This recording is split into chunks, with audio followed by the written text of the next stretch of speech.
1 जुलाई को बनने वाले हरियाणा करंट अफेयर के क्वेश्चंस और टॉप न्यूज़ हम दोहरा लेते हैं।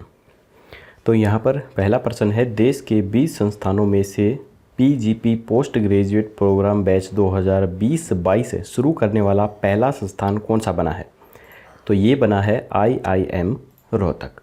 इस प्रोग्राम के तहत कोविड-19 के बिगड़ते हालातों के बीच पहली बार IIM रोहतक ने रेजिडेंशियल पीजीपी कोर्स को वर्चुअल मोड में शुरू किया है, जिसके तहत स्टूडेंट्स के स्वास्थ्य की सुरक्षा को देखते हुए क्लास वर्क प्रोग्राम के लिए कोर्स ज्वाइनिंग भी वर्चुअल मोड के द्वारा ही किए गए हैं।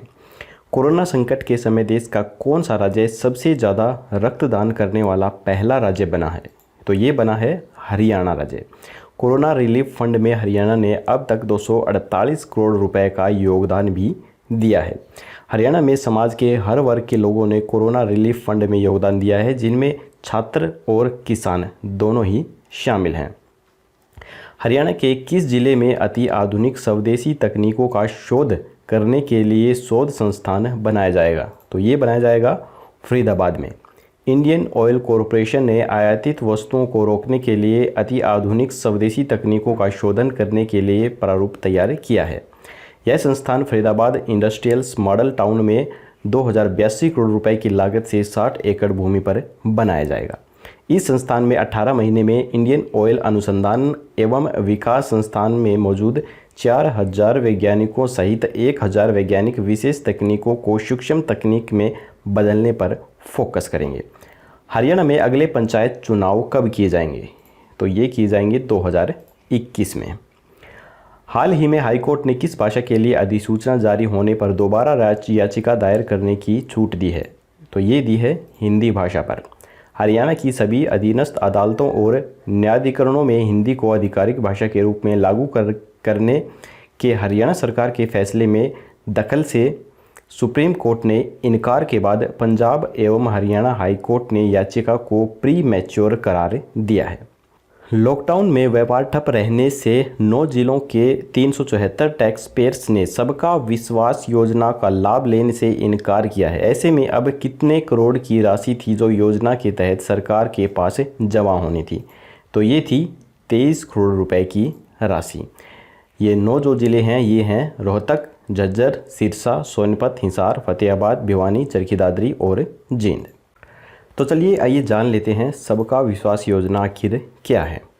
वित्त मंत्रालय ने अप्रत्यक्ष करों के लंबित विवादों का निपटारा करने के लिए सबका विश्वास 2019 योजना की शुरुआत की थी, जिसमें करदाताओं को बकाया राशि भुगतान के लिए आसान मौके दिए जा सकेंगे।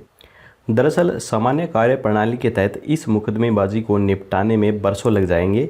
इसे देखते हुए वित्त मंत्रालय ने 1 सितंबर सन 2019 को सबका विश्वास योजना 2019 लागू की थी। इस योजना का लक्ष्य केंद्रीय उत्पाद शुल्क एवं सेवा कर निर्धारित को अटके हुए विवादों को निपटाने का मौका देना है। इस योजना में यह छूट मुख्य कर देय राशि पर करीब 70% तक दी गई है। इसके बाद है, हरियाणा की किस यूनिवर्सिटी में ऑनलाइन आयोजित इंडो US अफगानिस्तान 2 दिवसीय अंतर्राष्ट्रीय प्रशिक्षण का मंगलवार को समापन हो गया है? तो ये हो गया है HAU यानी कि चौधरी चरण सिंह हरियाणा एग्रीकल्चर यूनिवर्सिटी में। इसके बाद है, इंटरनेशनल डॉक्टर्स डे कब बनाया जाता है? तो ये बनाया जाता है 1 जुलाई को।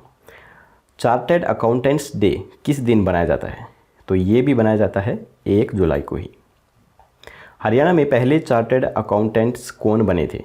तो हरियाणा के पहले चार्टर्ड अकाउंट तिलक चौहान बने थे। दिल्ली से अपनी पढ़ाई पूरी करने वाले तिलक चौहान सन 1982 में सोनीपत के पहले CA यानी कि चार्टर्ड अकाउंटेंट बने थे।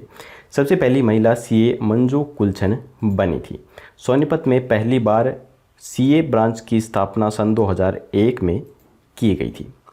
पेट्रोलियम मंत्री ने किन शहरों में त्वरित इंटरनेट सेवा के साथ एक बैटरी स्वैपिंग सुविधा का उद्घाटन किया है? तो ये क्या है? चंडीगढ़ में। पंजाब के राज्यपाल और चंडीगढ़ के प्रशासक VP सिंह बदनौर ने केंद्रीय पेट्रोलियम्स और प्राकृतिक गैस व इस्पात मंत्री धर्मेंद्र प्रधान के साथ ऑनलाइन आयोजित एक समारोह में चंडीगढ़ में बैटरी स्वैपिंग सुविधा त्वरित इंटरचेंज सेवा का उद्घाटन किया है। बैटरी स्वैपिंग तकनीक धीमी गति से चार्ज करने का सबसे अच्छा विकल्प प्रदान करता है। इससे ड्राइवरों को परिचालन समय का सदुपयोग करने में भी मदद मिलती है। बैटरी स्वैपिंग मॉडल को शुरू में वाणिज्य खंड इलेक्ट्रॉनिक्स, ऑटो रिक्शा और इलेक्ट्रिक्स वाहन पर लक्षित किया जाता है, जो कि फैक्ट्री फिटेड या रेट्रोफिटेड होता है। बेटी बचाओ बेटी पढ़ाओ कार्यक्रम के अंतर्गत हरियाणा राज्य के किस मंत्रालय को नोडल मंत्रालय बनाया गया? तो ये बनाया गया महिला एवं बाल विकास मंत्रालय को। हरियाणा में नगर निगम व नगर पालिकाओं में ठेका प्रथा बंद करने का फैसला लिया गया है। इसकी शुरुआत हरियाणा के किस जिले से की गई है? तो ये की गई है अम्बाला जिले से। नगर निगम, नगर परिषद व नगर पालिकाओं में एजेंसियों के माध्यम से आउटसोर्सिंग पॉलिसी के तहत कार्यरत सफाई कर्मचारियों को पालिका रोल कर लेने का निर्णय लिया गया है। गृह मंत्री अनिल विज ने वर्ष 2014 से कार्यरत 154 सफाई कर्मियों को पालिका रोल पर लेने के लिए नियुक्ति पत्र सौंपे हैं। सरकार के इस फैसले के बाद अम्बाला नगर निगम के सभी नगर परिषद और नगर पालिकाओं में कार्यरत सफाई कर्मचारियों को 16,150 रुपये का वेतन मिलेगा। इससे पहले इन कर्मचारियों को केवल 13,760 रुपये के वेतन के रूप में बिना भत्ते के ही ये दिया जाता था। हरियाणा के किस पड़ोसी राज्य में किसी महिला ने पहली बार मुख्य सचिव की कमान संभाली है? तो ये संभाली है पंजाब ने। ऐसा पहली बार हुआ है जब हरियाणा और पंजाब दोनों पड़ोसी राज्यों के मुख्य सचिव पदों पर महिलाओं की नियुक्ति की गई है। पंजाब की पहली मुख्य सचिव हैं विनी महाजन। हरियाणा की मुख्य सचिव हैं केसनी आनंद अरोड़ा। केसनी के साथ साथ मीनाक्षी आनंद और उर्वशी गुलाटी भी हरियाणा की मुख्य सचिव रह चुकी हैं। विनी महाजन सन 1987 बैच की IAS ऑफिसर हैं और अभी भी पंजाब सरकार में विभिन्न विभागों के अतिरिक्त मुख्य सचिव का पदभार संभाल रही हैं। सन 1966 में पंजाब को हरियाणा से अलग किया गया था। उसके बाद पंजाब में यह पहला मौका है जब किसी महिला ने मुख्य सचिव की कमान संभाली है। हाल ही में चंडीगढ़ स्थित केंद्रीय वैज्ञानिक उपकरण संगठन ने कोरोना से बचाव के लिए किस कवच का निर्माण किया है? तो ये किया गया है सेफ्टी गॉगल्स का निर्माण। लोग मास्क से मुंह और नाक तो ढक लेते हैं, लेकिन आंखों की सुरक्षा को लेकर अभी तक पुख्ता सुरक्षा कवच नहीं बनाए गए हैं। इसी के मद्देनज़र चंडीगढ़ स्थित केंद्रीय वैज्ञानिक उपकरण संगठन ने आंखों के जरिए कोरोना संक्रमण को रोकने के लिए खास तरह के गॉगल्स तैयार किए हैं। यह safety goggles health care professional और फ्रंट लाइन वर्कर के अलावा आम लोगों के भी उपयोग में लाए जा सकते हैं। चिकित्सा की माने तो कोविड-19 मुंह और नाक के अलावा आंखों से भी फैल सकता है, इसलिए इनका निर्माण किया गया है। वर्तमान में पंजाब एवं हरियाणा हाईकोर्ट ने निजी स्कूलों को मान्यता के लिए कितने साल बाद रिन्यू कराने के आदेश दिए हैं? तो ये दिए हैं 10 साल के बाद रिन्यू कराने के आदेश। हरियाणा के एक निजी स्कूल की संस्था निशा ने याचिका दाखिल करते हुए कहा है कि उनकी संस्था में 111 स्कूल हैं जो कई दशक से मान्यता प्राप्त हैं। हरियाणा सरकार ने 2 जून को आदेश जारी कर सभी मान्यता प्राप्त स्कूलों की मान्यता पर पुनः विचार करने का निर्णय लिया था। हाईकोर्ट ने आदेश जारी कर कहा है कि अब निजी स्कूलों को मान्यता के लिए हर 10 साल में रिन्यूअल कराना होगा। इसके बाद हरियाणा में किस जिले को मेडिसिन्स इंडस्ट्री का हब बनाया जाएगा? तो ये बनाया जाएगा करनाल व पानीपत को। हरियाणा सरकार अब दवा उद्योग को बढ़ावा देगी और करनाल व पानीपत में मेडिसिन इंडस्ट्री हब स्थापित करेगी। हरियाणा सरकार केंद्र सरकार की मदद से पानीपत में 1000 एकड़ पर बल्क ड्रग पार्क बनाएगी। इसके साथ में करनाल में मेडिकल्स डिवाइस पार्क की स्थापना भी की जाएगी। हरियाणा के किस जिले में एमफिल टावर व पीसा की मीनार अजूबों का निर्माण किया जाएगा? तो ये किया जाएगा गुरुग्राम में। गुरुग्राम में सुभाष चंद्र बोस पार्क में वेस्टर्न मटेरियल से इन अजूबों का निर्माण किया जाएगा। शहर के विभिन्न चौराहों पर भी कबाड़ से अनेक चीज़ों का निर्माण किया जाएगा। दक्षिण दिल्ली के वेस्ट टू वंडर पार्क की तरह शहर के कई इलाकों में ऐसा निर्माण किया जा रहा है। यह सभी अजूबे डे और नाइट विजन के हिसाब से बनेंगे, जिन पर करीब 2.5 करोड़ रुपए का खर्च आएगा।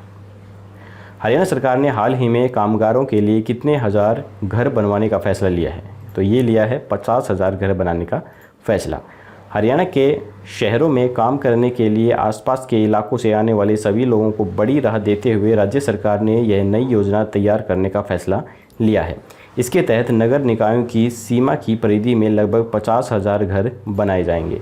इसके बाद उन्हें यह घर फ्री होल्ड या लीज होल्ड पर दिए जाएंगे। यह योजना बाय बैक विकल्प के साथ तैयार की जाएगी, जिसमें किसी भी समय मालिक द्वारा घर को सरकार को वापस देने के जो विकल्प हैं वह मौजूद होंगे। यह निर्णय मुख्यमंत्री मनोहर लाल की अध्यक्षता में हुए हाउसिंग्स फॉर ऑल विभाग की समीक्षा बैठक में लिया गया है। इस योजना का मुख्य उद्देश्य सभी लोगों को अपने कार्य क्षेत्र के आसपास रहने के लिए आवास मुहैया कराना है।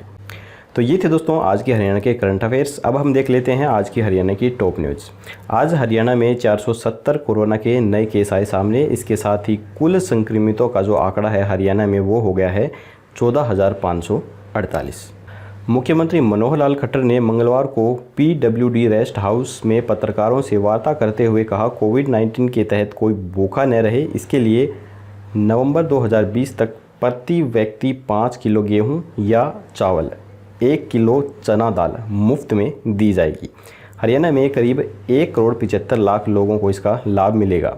बाज़ार में औद्योगिक इकाइयां चालू रहेंगी। 31 जुलाई तक बंद रहेंगे सभी स्कूल। 2 अगस्त तक सामान्य बस रेल सेवाएं भी रहेंगी बंद। मुख्यमंत्री मनोहर लाल खट्टर ने लोगों से चाइनीज़ सामान के बहिष्कार का आह्वान भी किया है। रोहतक में 2 नए बड़े प्रोजेक्टों को मंजूरी मिल गई है। इनमें से पहला जो प्रोजेक्ट है वो है रेलवे ने कच्चा बेरी रोड पर लेवल क्रॉसिंग्स नंबर 60 पर अंडरपास को मंजूरी दे दी है। यहाँ पर 6.55 करोड़ रुपए की लागत से अंडरपास बनाया जाएगा। और दूसरा जो प्रोजेक्ट है वह है सेक्टर 6 से रेलवे स्टेशन तक सीधी सड़क बनेगी। यह देश का पहला रेलवे एलिवेटेड ट्रैक है जो कि 5.2 किलोमीटर लंबी सड़क के द्वारा राजीव गांधी स्टेडियम के सामने सेक्टर 6 के ओवरब्रिज से रेलवे स्टेशन तक बनाया जाएगा। तो ये थी आज की हरियाणा न्यूज़। अब हम देख लेते हैं कल का क्वेश्चंस। कल हमने आपसे पूछा था हरियाणा की संस्कृति के संरक्षण, परीक्षण एवं प्रबंधन के लिए कौन सी नीति अपनाई गई है। तो मैंने आपको 4 ऑप्शन दिए थे। इनमें से जो राइट आंसर है वो है कलश नीति। 4 नंबर हमारा राइट आंसर है। तो चलिए अब हम देख लेते हैं आज का क्वेश्चन। आज का क्वेश्चन है कृषि उत्पादकों की सीधी बिक्री सुनिश्चित करने के लिए हरियाणा में किस योजना को क्रियान्वित किया जाएगा। तो इसका जवाब आपको हमें कमेंट बॉक्स में बताना है। अगर आपको हमारी वीडियो पसंद आई तो लाइक ज़रूर कीजिएगा और अपने दोस्तों के साथ शेयर करना बिल्कुल मत भूलिए। तो जल्दी ही मिलेंगे दोस्तों ऐसी ही एक और नई वीडियो के साथ। तब तक के लिए जय हिंद, जय भारत।